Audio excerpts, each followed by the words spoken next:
Somos Grupo Cogranada Ahorro y Crédito. Funco Granada, asesores en seguros, agencia de turismo. Cogranada Fútbol Club, droguería y almacén. Crecemos para servir. Vigilada Supersolidaria inscrita Bocacop.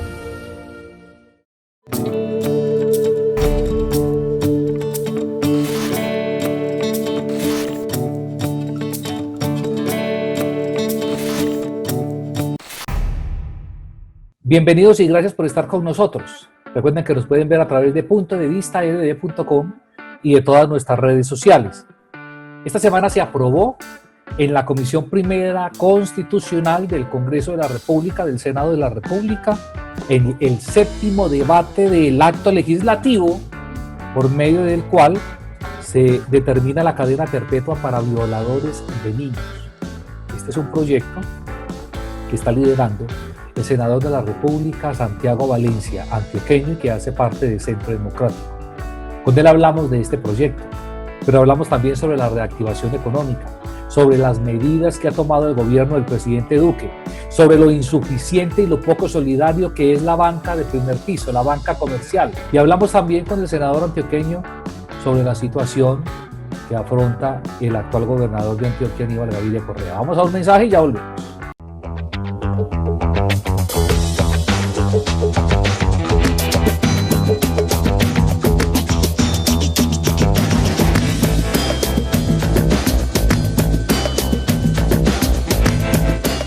El invitado es el senador de la República, Santiago Valencia. Él es integrante del Partido Centro Democrático, a quien le agradecemos que haya aceptado nuestra invitación. Inicialmente, senador, ¿cómo está? ¿Cómo le ha ido? ¿Cómo va estos días de trabajo virtual? Rubén, ¿cómo estás? Un saludo y un agradecimiento especial por esta invitación y por supuesto a todos quienes nos ven, un saludo muy especial. Bueno, han sido días muy duros esto del trabajo virtual. La verdad es que uno sabe a qué horas empieza, pero no a qué horas termina. Antes, digamos, había un tiempo entre los traslados a la oficina, a la casa, digamos, había unos momentos como de pausa. La verdad es que en estos días de virtualidad no, desayuna uno aquí sentado, almuerza uno aquí sentado, come uno aquí sentado y muchas veces pues está casi que además uno simultáneamente en una, dos o hasta tres reuniones. Y senador, ¿y usted está aquí en Medellín o está en Bogotá? Me quedé en Bogotá. Estaba aquí con lo de la pandemia porque pues no teníamos certeza de cómo serían las sesiones del Congreso. Por lo tanto, pues desde que empezó la cuarentena decidí quedarme en Bogotá y aquí he estado atendiendo pues todos los compromisos de manera virtual. Esta semana se presentó pues un hecho importante, es la aprobación en Comisión Primera del séptimo debate del acto legislativo, 8 debates, acto legislativo de reforma de la Constitución, de la cadena perpetua para violadores de niños. Cuénteme usted que ha liderado eso. ¿Cómo está la situación hoy? ¿Cómo está el ambiente para el último debate que ya se empezará en el Senado? Bueno, la verdad es que ha sido un debate bien interesante desde el punto de vista argumentativo. Yo creo que hay unos argumentos técnicos bastante interesantes de parte y parte. Además ha sido un debate difícil porque pues tengo que decir, además ustedes lo vieron en estos días en la Comisión Primera, hemos sido víctimas del conocido filibusterismo del Congreso, es decir, han intentado entorpecer la discusión del Congreso de la República y eso es muy triste porque pues deben ser las mayorías las que se definan, esas son las normas de la democracia y cuando existen mayorías pues son las mayorías las que toman las decisiones. Sin embargo, y a pesar pues de todos los intentos de retrasar y entorpecer, pues hemos logrado avanzar, como lo dices, ya a un séptimo debate, a un solo debate de que esto haga parte de la Constitución. Para hacer una muy breve explicación a quienes nos ven, ¿por qué hay que hacer un acto legislativo? Es porque nuestra Constitución del 91 prohíbe, hoy en día prohíbe las penas que no sean o que sean irredimibles, es decir, que no se puedan pagar en el tiempo. Entonces, básicamente y concretamente lo que se está haciendo es quitar de la Constitución este pedacito que diga que las penas no pueden ser perpetuas, pero además se está diciendo que se aplicarán excepcionalmente y únicamente para quienes cometan delitos sexuales contra menores. También dice que por ser esta una pena tan delicada, pues tendrá unas revisiones de cada 25 años, donde el juez pues podrá determinar si continúa con esa ejecución de la pena o si la modifica de acuerdo a las circunstancias de rehabilitación o eventualmente pues que sobrevengan pruebas que determinen que de pronto pues, el hecho fue distinto a como se juzgó inicialmente. Senador, ¿cómo son los términos? ¿Cuándo se daría el debate en plenaria? Sí, bueno, ya como se aprobó en 9 de junio, es el día de aprobación, tiene 8 días para pasar a la plenaria, es decir, tendríamos 10, 11, 12, 1, 10, 11, 12, 13, 14, 15, 16, debería estarse debatiendo el 17 o 18 en la plenaria, es decir, que estamos en los tiempos muy justos, pero estamos en los tiempos porque las sesiones ordinarias son hasta el 20 de junio. Es decir, que eventualmente incluso tendríamos una ventanita para llevarla a conciliación. ¿Cuándo se hace conciliación? Cuando el texto de Cámara, aprobado en Cámara, es diferente al texto aprobado en Senado. En ese caso habría que hacer una conciliación, que es una votación simple, con un texto unificado que se podría hacer hasta incluso el 20 de junio. Muy bien, oiga, senador, empezamos la reactivación económica. Usted hace parte del partido político del gobierno del presidente Duque. Ahí vamos. ¿Cómo ve usted este inicio? Yo creo que descuidaron un sector comercial importante. O sea, se ha apoyado algo, pero creo que hay un sector comercial un poquito descuidado y abandonado. Sí, muy difícil, mire, muy difícil, Rubén. Yo he hecho una tarea con amigos de distintos gremios, de distintos sectores, para ponerle algunos ejemplos.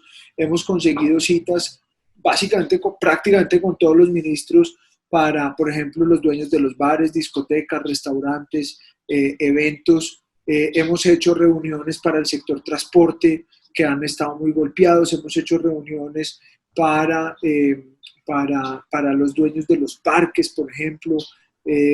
Bueno, hemos tenido, digamos, una serie de amigos de diferentes sectores que hemos intentado ayudar. Yo creo que esta pandemia, pues, abrió todos los frentes, es decir, no hay hoy un sector económico que no se haya visto golpeado.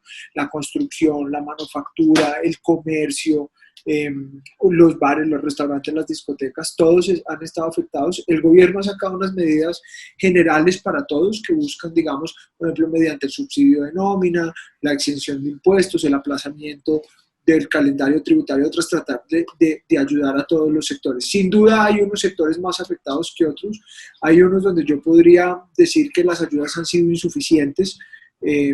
Digamos, el gobierno ha tenido muy buena voluntad, pero pues tampoco tenemos recursos ilimitados. Colombia es un país que ya está llegando al límite de endeudamiento. Todas estas ayudas se están haciendo sobre endeudamiento porque no hay otra forma de emisión de moneda y endeudamiento, y hay que cuidar mucho, por supuesto, también que eso no sobrepase unos niveles que en el futuro nos puedan traer problemas no solamente de subdesarrollo y de pobreza, sino eventualmente incluso problemas sociales. Entonces sí, yo entiendo, comparto con usted que de pronto hay sectores más afectados que otros que se les hubiera podido apoyar o ayudar de alguna otra forma, todavía se le puede hacer, pero también es cierto que el gobierno ha hecho un esfuerzo enorme y que pues en algunos sectores ha funcionado más que otros, pero que hay una voluntad de tratar de ayudar a todos los sectores que tienen muy problemas. Yo creo que todavía hay tiempo de enderezar la cosa, porque por lo menos la primera que yo no comparto mucho es que el gobierno le haya dado la plata a la banca de primer piso, la banca comercial, para que entregue el subsidio, y entonces ahí es la primera talanquera,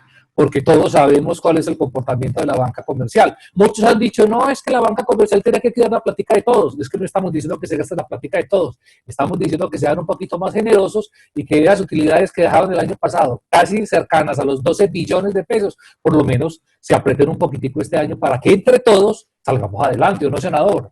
En eso estamos de acuerdo, y de hecho en la comisión primera tuvimos invitado al director de Asobancaria, quien habla en nombre de todos los bancos, y la verdad es que el mensaje unánime de la comisión fue este: los bancos han sido insolidarios, los bancos han sido insuficientes, y la verdad es que no han entendido, a mi modo de ver, la tragedia que estamos viviendo, y están más preocupados tal vez por cuidar sus utilidades, sus ganancias.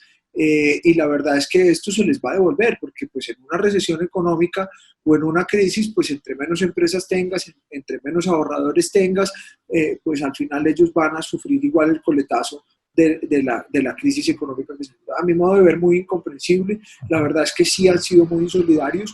El gobierno, la verdad es que ha abierto unas líneas de crédito a través de la banca pública, pero es que recordemos que la banca pública es muy pequeña, porque la banca pública básicamente es el banco agrario. Ahí se dieron, pues digamos, unas facilidades de crédito y líneas de crédito con el Fondo Nacional de Garantías, pero la verdad es que no había otra forma, digamos, fuera, digamos, de esa banca pública, que es muy chiquita, de tratar de utilizar la banca privada para llegar. Pero aún así siguió siendo muy incomprensible que teniendo el Fondo Nacional de Garantías hasta el 90% de la garantía otorgada por el Estado, los bancos siguieran de manera cicatera, pues negándoles créditos y acceso a créditos a microempresarios, empresarios independientes que los necesitaban casi que a modo de subsistencia. Entonces, yo lo que creo es que se les va a devolver, la recesión económica se les va a devolver, y pues estaban cuidando sus utilidades y seguramente las van a ver disminuidas porque no entendieron tal vez la gravedad de lo que estaba pasando y no entendieron que pues ellos también tenían que sacrificar parte de lo que estaban ganando, de lo que estaban haciendo para atender a la ciudadanía. Es muy difícil intervenir la banca, porque pues recordemos que estas son hiperreguladas, la banca en general en Colombia y en todo el mundo son hiperreguladas, de manera que, pues, que cualquier decisión en contra de la banca, incluso en época de pandemia, pues podría haber tenido unos efectos complejos. Entonces estoy de acuerdo con usted, pero esto es un llamado a un sector privado, que es la banca, y que le ha faltado mucha solidaridad y mucho tacto en la pandemia. Eso es cierto, los más golpeados, los pequeños y los medianos empresarios. Eso sin contar con la tasa de desempleo que se va a disparar. Ahorita en abril estábamos en el 17.3% según el DANE. Ya la ANIF está anunciando que estamos pasando la frontera del 19%. La proyección que tenía Menalco para diciembre era del 20%. Yo aseguro, y por lo que se ve, lo que uno alcanza a ver, es que por el 20 para arriba vamos a pasar en el mes de diciembre la tasa del desempleo. Es muy seguro y seguramente además ya pasamos, porque es que hay un dato del desempleo y es que desempleado es aquel que, digamos, no tiene empleo, por supuesto, pero que además está buscando trabajo. Y por efectos de la pandemia y de la cuarentena, mucha gente que se quedó sin trabajo no podía buscar empleo. Es decir, que no está dentro de la cifra de desempleo. Entonces, aquí el gobierno, por ejemplo, yo creo que tiene una misión muy importante a futuro, porque como decíamos, ahora esto no se ha acabado y vamos a tener una cantidad de colombianos que ahora van a quedar no solamente, digamos, en la informalidad los que ya estaban, sino una cantidad adicional en desempleo y, por supuesto, pues de aquí en adelante las ayudas del Estado, sea sustentado en impuestos o sea sustentado en reservas internacionales o en endeudamiento, pues todo el apoyo social del Estado va a tener que dirigirse a estas personas que van a estar sin empleo y que seguramente nos vamos a tardar un poco en reactivar la generación de desempleo. Entonces esas cifras pueden ser aún mayores. Uno se esperanza un poco con lo que vimos en Estados Unidos y es que al final el rebote fue bastante rápido y las cifras de desempleo que en algún momento se consideraban iban a ser mayores, cuando se dio la reapertura, pues sorpresivamente para todo el mundo, pues hubo una generación muy rápida de empleo porque muchos lograron salir adelante y reabrir. Los expertos de la economía, del Fondo Monetario Internacional, del Banco Mundial han dicho que el efecto rebote de la economía colombiana va a ser rápido, más que otros países de Latinoamérica, y que pues eso nos ayudará para recuperar de pronto un poco más rápido que otros. Y eso se ve incluso ahora en los datos de contracción, y es que Colombia es el país que menos ha contraído su economía, comparado por supuesto con los vecinos, en medio de esta pandemia. Y un sondeo ahí como una prueba piloto que uno hace la primera semana es que pese pues a las restricciones, a la cantidad de protocolos que llegas a un centro comercial y te toman la temperatura 3 veces, te tienes que registrar 3 veces. Si usted va al centro comercial, pero al centro comercial va a un local específico o una IPS o EPS, igual te toca otra vez el procedimiento, pero la gente ha salido. Uno ha notado que la gente ha salido y está consumiendo, no tanto como uno esperaba, pero la cosa empezó a como a moverse. Esperemos entonces cuando el gobierno da la partida, por lo menos para el clúster restaurantero. Claro, es que esta es la nueva normalidad, nos vamos a tener que acostumbrar a eso. Tal vez fue la Universidad de Harvard, no recuerdo, alguna universidad en los Estados Unidos, ha dicho que esta nueva normalidad, entre comillas, seguramente se va a ir hasta el 2022. Eso quiere decir que mientras esperamos la cura, mientras esperamos la vacuna, mientras esperamos una cosa y la otra, pues vamos a tener que convivir con esto y vamos a tener que aprender a cuidarnos mutuamente para evitar la propagación del contagio.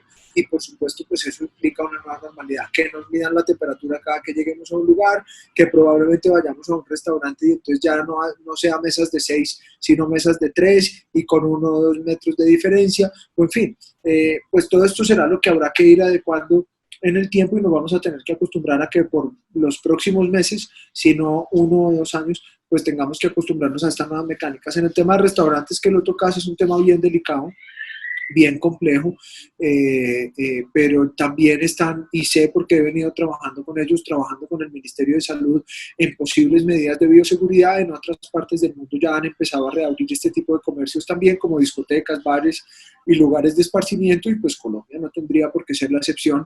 Esperemos que lleguen a un buen acuerdo de medidas de salubridad y que pronto puedan también reabrir sus puertas sin ningún problema. Daniel Quintero, el alcalde de la ciudad de Medellín, dijo que estaba listo, que estaba esperando la autorización del gobierno nacional. Lo cierto es que volviendo a lo económico, nadie quiere perder un peso, especialmente los ricos, pues que no pierden escasamente las hijas de los agregados de las fincas. Pero bueno, esperemos que si todos partimos un poquito, la pérdida es un poco más fácil. Voy a cambiar de tema y perseguir el último tema, senador, agradeciendo de la comunicación, y es lo que afronta hoy el gobernador del departamento de Antioquia, Aníbal Gaviria Correa. Yo creo que es lamentable porque eso es un estartazo que nos pegaron aquí en el departamento, porque independiente o no de que compartamos con Aníbal Gaviria algunas de sus posturas, es el gobernador, es quien nos representa, y que él tenga esa dificultad hoy frena la situación aquí en el gobierno seccional. Sí, mira, y con eso que terminó Rubén, te iba a hacer un comentario con el tema del alcalde Daniel Quintero. Uno puede tener todas las diferencias con él, pero la verdad es que ha hecho un gran manejo de la pandemia, y eso no solamente se le reconoce en el país, sino en el mundo entero, a través de la utilización de nuevas tecnologías, de Big Data, de una cantidad de situaciones, y estoy seguro que si él dice que está listo para abrir es porque realmente no han dado espacio para hacer las cosas mal hechas, y seguramente lo está. A diferencia, por ejemplo, de Bogotá, mucho bla, bla, bla, mucha cosa, mucha pelea, pero los resultados no se ven. ¿Por qué en Medellín sí se puede y en Bogotá no se puede? ¿Por qué Medellín, con todas las diferencias que tenemos con el alcalde, que esto no es un problema político, él sí puede hacer un trabajo para controlar la pandemia y en Bogotá no? No, eso es una cosa que hay que preguntarse, y que por supuesto ahí están los resultados y que saltan a la vista. En el caso del gobernador tengo que decir que me ha dolido mucho. Yo conozco al gobernador hace muchos años, no lo acompañamos en la campaña pasada, porque pues ustedes saben, nosotros estábamos con Andrés Guerra, que era nuestro candidato, pero en el pasado trabajé con el doctor Aníbal cuando estaba en la alcaldía, y tengo que decir que es un hombre correcto, que es un hombre del que uno nunca escucha que se haga mal una cosa o la otra, por el contrario, siempre apegado a la norma, a las buenas maneras, y un hombre que no solamente hace las cosas bien, sino que impone de sus colaboradores que hagan las cosas bien. De manera que esto es muy doloroso y muy difícil, y uno espera que él pueda resolver rápido esta situación. Del otro lado, la verdad es que deja mucho que desear la actuación de la Fiscalía, un proceso que lleva más de 15 años quieto, que además deciden explotar cuando el gobernador lleva escasos 4 o 5 meses en la gobernación, en plena pandemia. Además, un gobernador que lo estaba haciendo muy bien en el manejo de la pandemia, también reconocido nacional e internacionalmente por su manejo de la pandemia, y llegan con una decisión extemporánea, radical, exagerada, un hombre que siempre se ha presentado ante la justicia a resolver sus requerimientos, y que ahora pues de la nada salgan con una orden de captura. Uno, por supuesto, respeta también las decisiones de la justicia, pero en este caso creo que se les fue la mano, y esperamos que el gobernador, como yo tengo la plena convicción, seguramente saldrá bien de este proceso, que dé las explicaciones que tenga que dar, y que vuelva ojalá muy pronto a seguir su gobernación. Uno puede tener igual también diferencias políticas o sobre algunos temas puntuales con él, pero pues es un hombre al que uno le debe reconocer que ha hecho bien las cosas, y que la verdad es que esto es una cosa absolutamente fuera de contexto y absolutamente desproporcionada. Cuestionar la justicia y proponer inclusive una reforma a la misma justicia, que fue lo que hizo el gobernador Aníbal. ¿Cómo lo vio usted?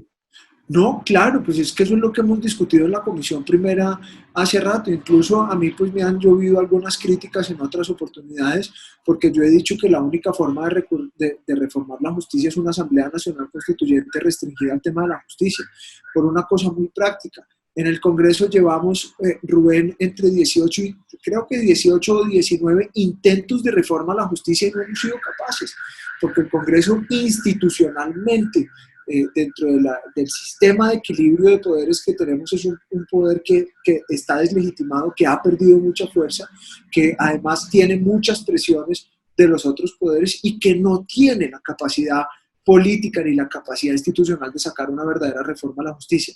El cartel de la toga, lo que ha pasado con la politización de algunos sectores de la justicia, la ineficacia, la ineficiencia de la justicia. Ya mencioné los problemas, es decir, todos los problemas que tiene hoy la justicia de cara a la ciudadanía, los índices de impunidad por encima del 90 y el 95%. Eso quiere decir que de cada 100 delitos, 95 nunca se resuelve. Por lo tanto, pues una reforma a la justicia es necesaria para evitar temas como este tan bochornoso y tan difícil. No quiere decir que no lo citen a uno a la justicia, eventualmente pues a todos y quienes estamos en el servicio público nos citarán, pero que uno pueda ir con la plena convicción de que puede ir, presentar sus descargos y que si no tiene ningún problema pues le dirá al señor, muchas gracias por venir, váyase para su casa, que no tiene ningún problema. Un gobernador que siempre se ha presentado, que siempre ha respondido, que tiene 15 años un proceso abierto, que en plena gobernación y en plena pandemia lo capturen como si se fuera a ir fugitivo porque representa un peligro para los ciudadanos. Es absurdo, es absolutamente desproporcionado, es extemporáneo, no tiene justicia, no tiene razón de ser. La justicia hay que reformarla y entre más intente el Congreso reformarla y entre más fracase, se acordarán de mí y guarde esta grabación, más nos acercaremos en el futuro a una Asamblea Nacional Constituyente restringida para reformar la justicia. Bueno, muy bien, es el senador de la República, integrante del Centro Democrático, Santiago Valencia. Senador, mil gracias, Rubén, muchas gracias, siempre dispuesto y muy agradable esta conversación y aquí siempre disponible para cuando me requiera.